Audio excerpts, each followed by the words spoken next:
Yo, how's it going everyone? It's me, Arctic. Today's video, we're going to be going over a complete sub-DPS guide for the Electro Traveler. Now, there are basically two builds that you can go with Electro Traveler. One being the DPS route, which is basically where you're maintaining your elemental burst uptime and also your elemental skill. It basically takes care of all of your energy needs, and you can be very self-sufficient as a Electro Traveler.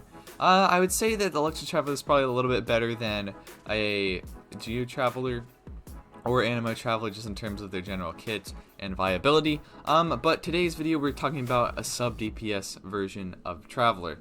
So we'll also be talking about proper weapon choice for Electro Traveler and also proper artifact choice for utilizing Electro Traveler to the most of their support capabilities. But anyway, I'm trying to get to 3,000 subscribers, so if you guys wouldn't mind subscribing. We just hit 2,000 subscribers, but anyway, let's get back to the video. So if you guys didn't already watch my Electro Traveler stats and constellations video, I already discussed basically what her stats and abilities do. So her elemental skill, basically what it does is it creates these abundance amulets, which can be picked up to give you energy recharge increase, and also they give you some energy particles whenever you pick them up. This skill doesn't necessarily do the most, but what it does give you a very good amount of energy recharge mechanics. The elemental burst is kind of similar to a Fischl ult, except it is slightly slower. It's based on a set interval and also attacks. So it's not quite like Fischl where it's like literally every time you attack, so even if your attacks are faster than 0.5 seconds, you can still activate that. But yeah, this one basically gives you more energy recharge and also gives you some special benefits thanks to the constellations. The passives allow other nearby characters to obtain abundance amulets created by the Lightning Blade, and this also decreases Lightning Blade's cooldown, so you basically can cycle between the active character and the Electro Traveler, and it's going to give you a lot more damage off of Electro Traveler and also your main DPS. And the second passive increases energy recharge effects granted by Lightning Blade's abundance amulets by 10%. So this can be used either on the Traveler or the active character. I would recommend using on the active character just because you're going to be creating a lot of energy particles anyway off of this, and it's going to be pretty decent regardless. Constellations, the ones to keep an eye out for the sub DPS potential is Constellation 2 right here, and this is going to give you an Electro Res down whenever you cast your ultimate. And also Constellation 6, every 2 falling thunder attacks triggered by bellowing thunder will increase the damage dealt by the third one by 100%, and it restores a little bit extra energy. So those are the two main sub DPS capability constellations. First off, the Lion's Roar is going to be very good for this build, and partially because if you're using like an Electro Traveler, if you want to go for like a sub DPS rule, what this is going to do is whenever there's Electro on enemies, and this character applies Electro quite a bit, so you're pretty much going to have Electro on enemies pretty much constantly, you're going to get some 20% extra Electro damage. This also comes with an attack percent stat, which is not necessarily going to be the best on Electro Traveler, just because the base stats for the Traveler are very kind of low, but this will still be a pretty good weapon to use. I personally am probably going to run a Sacrificial Greatsword on my Electro Traveler. The reason behind this is because you have a chance to reset your elemental skill cooldown, which is just going to create an insane amount of orbs. Plus this also gives you energy recharge for your Electro Traveler up to 61%, and so that's going to be the highest energy recharge in the game for a weapon.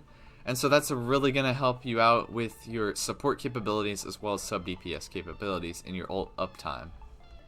The Alley Flash came out in update 1.4 on the weapon banner, so if you guys don't get this one, but if you guys did go for this weapon, this increases your damage dealt by 12% unless you take damage, but since you're off the field most of the time as a sub DPS character, this weapon will fit pretty good. And also it comes with Elemental Mastery, so elemental reactions are going to be doing a little bit more damage. And this has a very high base attack at 620. So that is very usable. Probably one of the better weapons to choose. It came out in 1.2 with the special event, so if you didn't get this weapon, I guess you don't have it either. But if you got this R5, it does 32% skill damage, elemental skill damage, and then you also get some elemental skill crit rate, so it's going to give you a little bit more elemental skill damage off of that.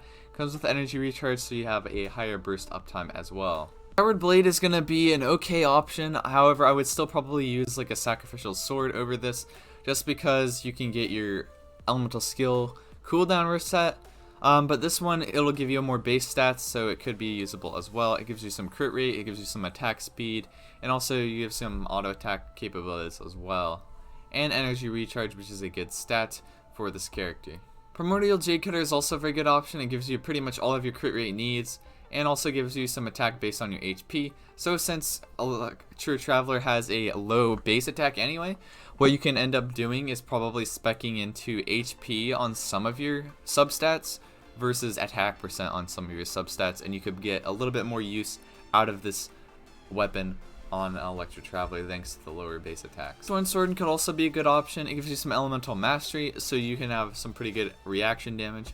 And also this is going to give you millennial movement stats, and also it's going to increase your damage by 10%.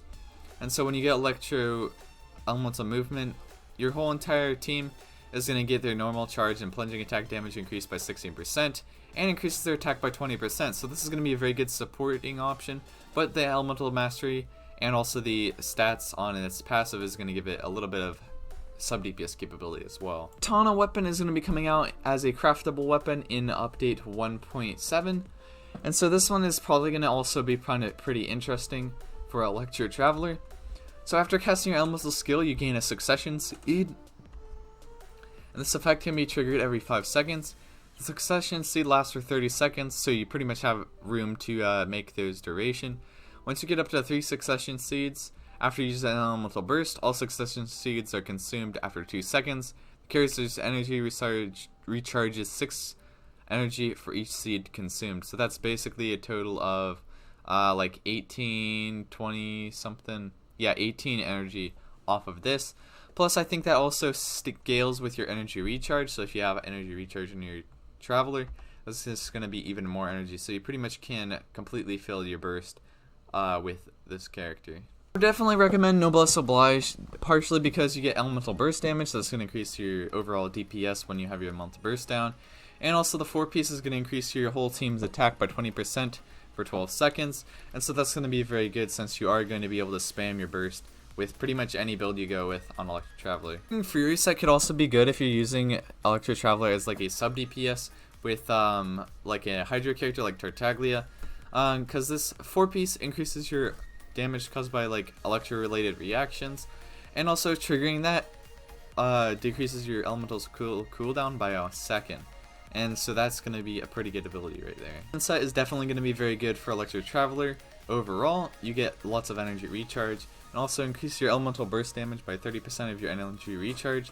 So you pretty much only have to hit 250 to get that max 75% damage burst on your elemental skill. Thanks to the elemental skill basically giving you free energy recharge stats, you definitely can reach the maximum damage threshold for this pretty easily for your elemental burst and get a lot of damage off of that, and that will be very good for sub DPS.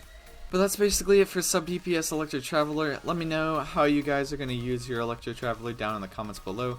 I will respond to all comments that are basically original comments. If you guys are responding to each other, I won't respond unless you directly respond to my response on the comments, however that confusing that is. But anyway, I appreciate you all. Anyway, it's been me, Arctic. I'll see you guys next time. Farewell.